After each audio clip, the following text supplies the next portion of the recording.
जय श्री राधे, जय श्री कृष्ण। आप सभी को हृदय से प्यार भरी राधे राधे। और कैसे हैं आप सभी? आशा करते हैं ठाकुर जी की कृपा से आप सभी कुशल मंगल होंगे और ठाकुर जी की भक्ति में लीन होंगे। भगवान की भक्ति ही जीवन का सबसे बड़ा धन है, ऐसी प्रार्थना मेरी ठाकुर जी के चरणों में।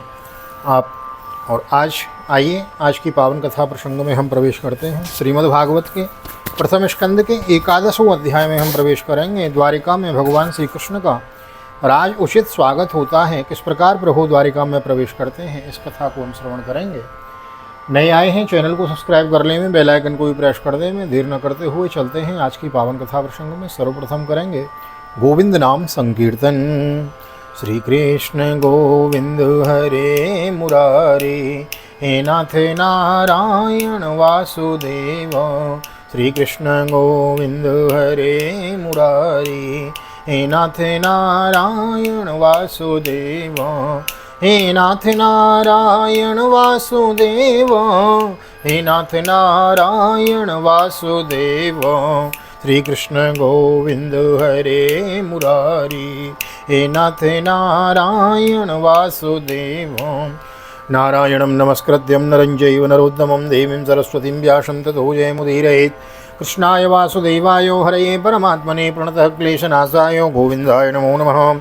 ओम नमो भगवते वासुदेवाय। श्रीमद्भागवत महापुराणम् अथ प्रथमस्कन्धोऽथैकादशोऽध्यायः। सूत उवाच आनर्तान् सौपव्रज्य स्ववृद्धाञ्जनपदान् स्वकान् दद्मौदर्वरं तेषां विषादं समयन्निव।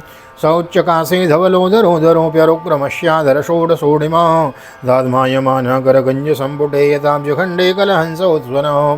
तमुपसृत्योनिनतं जगद्भयभयावहं प्रत्युद्ययो प्रजा सर्वा भरतुरदर्शनलालसां। तत्रोपनीतो बलयोरविर्दीपमिवातो रुद्रतो आत्मा रामं पूर्णकामं निजलाभेन नित्यतो। प्रीत्युत्फुल्लमुखां प्रोचुर्हर्षगद्गदया गिरो पितरं सर्वसुहृदमवितारोमिवार्भकम्। सूत जी कहते हैं, श्री कृष्ण ने अपने समृद्ध आनर्त देश में पहुंचकर वहां के लोगों की विरह वेदना बहुत कुछ शांत करते हुए अपना श्रेष्ठ पांचजन्य नामक शंख बजाया। भगवान के होठों की लाली से लाल हुआ वह श्वेत वर्ण का शंख बजते समय उनके कर कमलों में ऐसा शोभायमान हुआ जैसे लाल रंग के कमलों पर बैठकर कोई राजहंस उच्च स्वर से मधुर गान कर रहा हो। भगवान के संग की वह ध्वनि संसार के भय को भयभीत करने वाली है। उसे सुनकर सारी प्रजा अपने स्वामी श्री कृष्ण के दर्शन की लालसा से नगर के बाहर निकल आई। भगवान श्री कृष्ण आत्मा राम है, वे अपने ही आत्मा लाभ से ही सदा सर्वदा पूर्ण काम है। फिर भी जैसे लोग बड़े आदर से भगवान सूर्य को भी दीपदान करते हैं, वैसे ही अनेक प्रकार की भेंटों से प्रजा ने श्री कृष्ण का स्वागत किया है। सबके मुख कमल प्रेम से खिल उठे हुए हर्ष गदगद वाणी से सबके सुहृद और संरक्षक भगवान श्री कृष्ण को ठीक वैसे ही स्तुति करने लगे जैसे बालक अपने पिता से अपनी तोतली बोली में बातें करते हैं। नता स्मृति नाथ पदा सदांग्रि पंकजम विरिंच वैरिंच सुरेंद्र वंदितम। परायणं क्षेमहि क्षतां परं न यत्र कालः प्रभवीत् परप्रभो। भवायनस्त्वं भव विश्वभावनो त्वमेव माता तसुवत्पतिः पिता। त्वं सद्गुरुर्नः परमं च देवतं यस्यानुव्रत्याकृतिनो बभूविमो। अहो सनाथा भवता स्म यद्वयं त्रैविष्टपानामपि दूरदर्शनं। प्रेमस्मितस्निग्धनिरीक्षणाननं पश्येम रूपं तव सर्वसौभगम्। स्वामिन्, हम आपके उन चरण कमलों को सदा सर्वदा प्रणाम करते हैं जिनकी वंदना ब्रह्मा शंकर और इंद्र तक करते हैं, जो इस संसार में परम कल्याण चाहने वालों के लिए सर्वोत्तम आश्रय हैं, जिनकी शरण ले लेने पर परम समर्थ काल भी एक बाल तक माका नहीं कर सकता। विश्वभावन आप ही हमारे माता सुहृद स्वामी और पिता हैं। आप ही हमारे सद्गुरु और परम आराध्य देव हैं। आपके चरणों की सेवा से हम कृतार्थ हो रहे हैं। आप ही हमारा कल्याण करें। आहा, हम आपको पाकर सनात हो गए, क्योंकि आपके सर्व सौंदर्य सार अनुपम रूप का हम दर्शन करते रहते हैं। कितना सुंदर मुख है, प्रेम पूर्ण मुस्कान से स्निग्ध चितवन। यह दर्शन तो देवताओं के लिए भी दुर्लभ है। येरियाम भुजाक्षा पससार भो भवान कुरुन मधुन बात सुगंधि दृग्जयो तत्राब्ज कोटि प्रतिमो शृणो क्षणो भवे द्रविम बिना क्षणो रिवनास्तवाच्युतो। इति चोदीरितावाचो प्रजानां भक्तवत्सलो शृण्वानोऽनुग्रहं दृष्ट्वा वितन्वन् प्राविशत्पुरीं। मधुभुजदासारः ककुरान्धकवृष्णिभिः आत्मतुल्यो बलिर्गुप्तो नाभिर्भोगमतीमिव। कमल नयन श्री कृष्ण जब आप अपने बंधु बांधवों से मिलने के लिए हस्तिनापुर अथवा मथुरा ब्रजमंडल चले जाते हैं, तब आपके बिना हमारा एक एक क्षण कोटि कोटि वर्षों के समान लंबा हो जाता है। आपके बिना हमारी दशा वैसी हो जाती है जैसे सूर्य के बिना आंखों की। भक्त वत्सल भगवान आपकी कृपामयी दृष्टि से उन पर अनुग्रह की वृष्टि करते हुए द्वारिका में प्रविष्ट हुए। मैंने जैसे नाग अपनी नगरी भोगवती पातालपुरी की रक्षा करते हैं, वैसे ही भगवान की वह द्वारिकापुरी भी मधु भोज दासार अरह कुकर अंधक और वृष्णिवंशी यादवों से, जिनके पराक्रम की तुलना और किसी से भी नहीं की जा सकती, सुरक्षित थी। वह पुरी समस्त ऋतुओं के संपूर्ण वैभव से संपन्न एवं पवित्र वृक्षों एवं लताओं से कुंजों से युक्त थी। स्थान स्थान पर फलों से पूर्ण उद्यान, पुष्प वाटिकाएं एवं क्रीड़ावन थे। बीच बीच में कमल युक्त सरोवर नगर की शोभा बढ़ा रहे थे। सर्वतुर्यो सर्व पुण्य वृक्षों लताश्रमय उद्यानोपवनारामेर व्रतपद्म कर श्रियम गोपुरद्वार मार्गे सुकृत कौतुक तोरणम चित्रध्वज पताका ग्रैरंत प्रति हता तपाम सम्मार्जितो महामार्गो रत्यावणक चतुवरां सिक्तां गन्धोजलिरूप्तां फलपुष्पोक्षताङ्कुरैः द्वारी द्वारी गृहाणां च तदीयक्षतफलेक्षुभिः अलङ्कृतां पूर्णकुम्भैर्बलिर्भिर्धूपदीपकैः निशम्य पृष्ठमायान्तं वसुदेवो महामनो अक्रूरश्योग्रसेनस्यो रामस्याद्भुतविक्रम। नगर के फाटकों, महलों के दरवाजों और सड़कों पर भगवान की स्वागतार्थ वंदनवारी लगाई गई थी। चारों ओर चित्र विचित्र ध्वजा पताकाएं फहरा रही थी, जिनसे उन स्थानों पर घाम का कोई प्रभाव नहीं पड़ता था। उसके राजमार्ग, अन्य सड़कें, बाजार और चौक झाड़ बुहार कर सुगंधित जल से सींच दिए गए थे और भगवान के स्वागत के लिए बरसाए हुए फूल फल अक्षत अंकुर चारों ओर बिखेरे हुए थे। चारों ओर के प्रत्येक द्वार पर दही अक्षत फल एक जल से भरे हुए कलश, उपहार की वस्तुएं और धूप दीप आदि सजा दिए गए थे।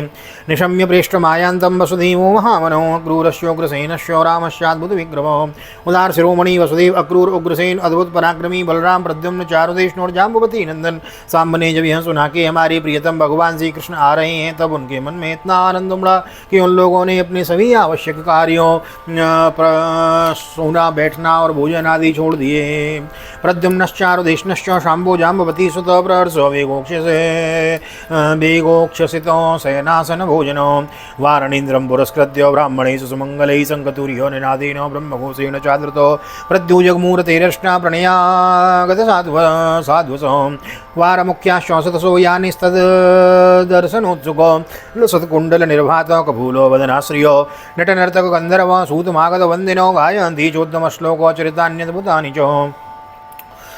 प्रेम के आवेग से उनका हृदय उछलाने लगा। वे मंगल शकुन के लिए एक गजराज को आगे करके स्वस्तेन पाठ करते हुए और मांगलिक सामग्रियों से सुसज्जित ब्राह्मणों को साथ लेकर चले। शंकर तुरही आदि बाजे बजने लगे और वेदध्वनि होने लगी। वे सब वर्षित होकर रथों पर सवार हुए और बड़ी आदर बुद्धि से भगवान की अगवानी करने चले। साथ ही भगवान श्री कृष्ण के दर्शन के लिए उत्सुक सैकड़ों श्रेष्ठ वारांगनाएं, जिनके मुख कमलों पर चमचमाते हुए कुंडलों की कांति पड़ने से बड़े सुंदर दिखते थे, पालकियों पर चढ़कर भगवान की अगवानी के लिए चले। बहुत से नट, नाचने वाले, गाने वाले, व्रत बखानने वाले, सूत मागत बंदीजन भगवान श्री कृष्ण के अद्भुत चरित्रों का गायन करते हुए चले। भगवान तत्र बंधूनां पौराणाम अनुवर्तिनां यथा विधियोपसंगम्यो सर्वेषां मानमादते प्रहला विवादनाश्लेष करस्पर्श स्मृतिक्षणे आश्वास्यो चाश्वपाकेभ्यो वरेश्चाभिर्मतिर्विभो स्वयं च गुरुविर्विप्रे सदारे स्तविरैरपि आशिरभियुज्यमानुन्यैर्वन्दिभिश्च विशत पुरम।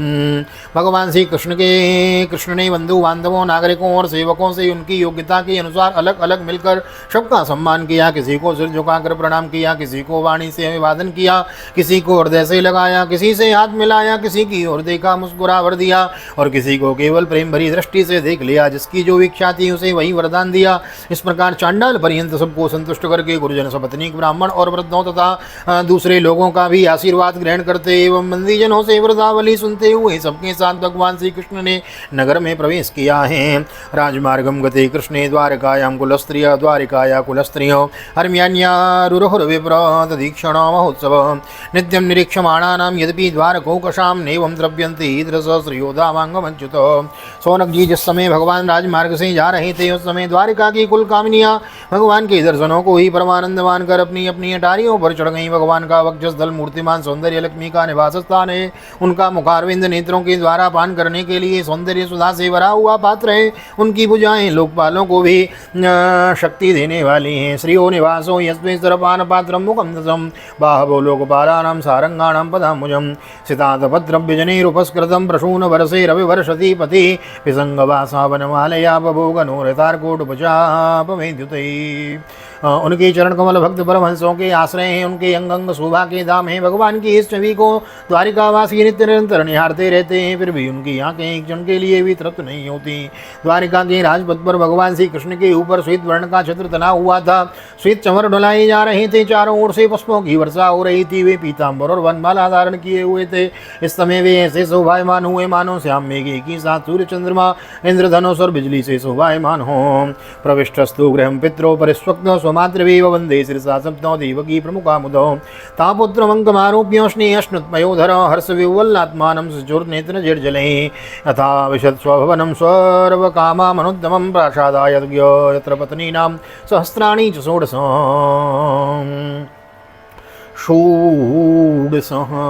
भगवान ने सबसे पहले अपने माता पिता के महलों में गए।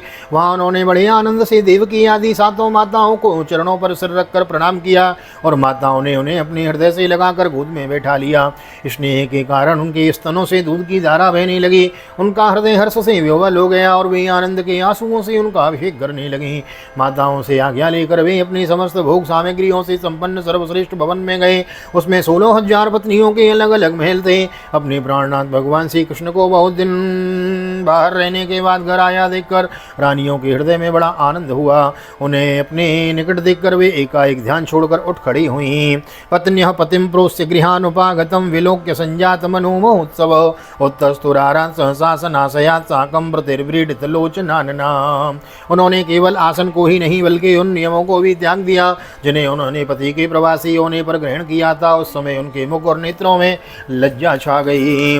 तमात्मजेन दृष्टि विरंतरात्मना दुरंत भावा परिरेभिरे पतिं निरुद्धमप्यास्त्रवदं पुनेत्रयोर विलज्जतीनां भृगुवर्य वैक्लवाद यदि अव्यसो पार्श्वगतो रहो गतोस्तथापि तस्यांग्रयुगं नवम नवम पदे पदे काभिरमेत तत्पदा चलापे यच्चीर्ण जहाति करे चेत। भगवान के प्रति उनका भाव बड़ा ही गंभीर था। उन्होंने पहले मन ही मन फिर नेत्रों के द्वारा फिर तत्पश्चात पुत्रों के बहाने शरीर से उनका आलिंगन किया। सोनक जी उस समय उनके नेत्रों में जो प्रेम के आंसू छलक आए थे उन्हें संकोचवश उन्होंने बहुत रोका, फिर भी व्यवस्था के कारण वे ढलक ही गए। यद्यपि भगवान श्री कृष्ण एकांत में सर्वदा ही उनके पास रहते थे, तथापि उनके चरण कमल उन्हें पद पद पर नए नए जान पड़ते थे। भला स्वभाव से ही चंचल लक्ष्मी जिन्हें एक क्षण के लिए भी कभी नहीं छोड़ती, उनकी सन्निधि से किस स्त्री की तृप्ति हो सकती है। एवं नृपाणां शिवारयनवनां अक्षोहिणी भी परिवर्तते यसां विधाय वैरं ससुनो यथा नलं मिथो वधेनो परतो निरायुधो। जैसे वायु बांसों के संघर्ष से दावानल पैदा करके उन्हें जला देता है, वैसे ही पृथ्वी के भारभूत और शक्तिशाली राजाओं में परस्पर फूट डालकर बिना शस्त्र ग्रहण किए ही भगवान श्री कृष्ण ने उन्हें कई अक्षौहिणी सेना सहित एक दूसरे से मरवा डाला और उसके बाद भी आप भी उपराम हो गए। सही सो नरलोकेस्मिन् अवतीर्ण समाय और इमे श्रीरत्न कूटस्थो भगवानो प्राकृतो यतो उदयाम भाव पिशुनामलवल गुहासो व्रीडावलोकनिहतो मदनोपि यासां सम्मुह्य चापमजहात् प्रमदोत्तमास्तां यस्येन्द्रियां विमतितुं कुहकर्ण से जिनकी साक्षात परमेश्वर ही अपनी लीला से इस मनुष्य लोक में अवतीर्ण हुए थे और सहस्त्रों रमणीय रत्नों में रहकर उन्होंने साधारण मनुष्य की तरह क्रीड़ा की, जिनकी निर्मल और मधुर हंसी उनके हृदय के उन्मुक्त भावों को सूचित करने वाली थी, जिनकी लजीली चितवन की चोट से बेसुध होकर विश्व विजयी कामदेवी अपने धनुष का परित्याग कर दिया था। वे कमनिया अपने काम विलासों से जिनके मन में तनिक भी क्षोभ भी नहीं पैदा कर सकी, उन असंग भगवान श्री कृष्ण को संसार के लोग अपने ही समान कर्म करते देखकर आसक्त मनुष्य समझते हैं। यह उनकी मूर्खता है। तमयम मन्यते लोको यशंगम विषंगिनम आत्मोपम्येन मनुजम व्याप्रणवानम यतो बुधम एतदीसीनमीशस्य प्रकृतिस्थो वितद्गुणैः न युज्यते सदात्मस्थैर्यता बुद्धिस्तदाश्रयो। यही तो भगवान की भगवत्ता है कि वे प्रकृति में स्थित होकर भी उसके गुणों से कभी लिप्त नहीं होते। जैसे भगवान की शरणागत बुद्धि अपने में रहने वाले प्राकृत गुणों से लिप्त नहीं होती। तम में निरेबला मूढ़ा स्त्रीणम चानुव्रतम रह अप्रमाणा विदो भरदुरीश्वरम मतयो यथा। वे मूढ़ स्त्रियाँ भी श्री कृष्ण को अपना एकांत से भी स्त्री परायण भक्त ही समझ बैठी थी, क्योंकि वे अपने स्वामी के ऐश्वर्य को नहीं जानती थी। ठीक वैसे ही जैसे अहंकार की वृत्तियाँ ईश्वर को अपने धर्म से युक्त मानती हैं। स्वस्थ श्रीमद्भागवते महापुराणे पारमहंस्यां संहितायां प्रथम स्कंदे नैमिकोपाख्यायने कृष्ण द्वारिका प्रवेशो नाम एकादशोत्सव। श्री बालकृष्ण चरणार्पणमस्तु। राधा कृष्ण चरणार्पणमस्तु। कृष्णाय वासुदेवाय हरये परमात्मने प्रणत क्लेशनाशाय गोविंदाय नमो नमः। हरे कृष्ण कृष्ण कृष्ण हरे हरे, हरे राम राम राम हरे हरे। राधे कृष्ण कृष्ण कृष्ण राधे राधे, राधे श्याम श्याम श्याम राधे राधे। बोल राधा गोविंद भगवान की जय। श्रीमद् भागवत महापुराण की जय। वेद व्यास जी महाराज की जय। सुखदेव जी महाराज की जय। राजा परीक्षित जी महाराज की जय। राजा रामचंद्र भगवान की जय। श्री हनुमान जी महाराज की जय। गोवर्धन नाथ की जय। यमुने महारानी की जय। वृंदावन भाग्य बिहारी लाल की जय। गैया मैया की जय। तुलसी मैया की जय। अपने अपने माता पिता की जय। सदगुरुदेव भगवान की जय। आज के आनंद की जय। जय श्री राधे जय श्री राधे, जय जय श्री राधे श्याम, जय जय राधे जय जय श्याम। सबको मिले वृंदावन धाम, ऐसी प्रार्थना मेरी ठाकुर जी के चरणों में। यहाँ तक वीडियो बने हैं, वीडियो को लाइक कर दीजिए, शेयर कर दीजिए, कमेंट में भागवत भगवान की जय लिख दीजिए। श्रीमद् भागवत की मूल कथा मूल पाठ हम श्रवण कर रहे हैं, यथारूप लेकर चले हुए हैं। अपने प्रियजनों बंधु बांधवों को अवश्य शेयर करें। फेसबुक व्हाट्सएप पे ग्रुप में शेयर करें और अधिकाधिक पुण्य के लाभी बने। मिलते हैं अगली वीडियो में। तब तक के लिए श्री धाम वृंदावन भागवत निकेतन ठाकुर जी का दर्शन करते हुए मैं राधे श्याम वशिष्ठ हृदय से आप सभी को प्यार भरी जय श्री राधे, जय श्री कृष्ण, हरि ओम।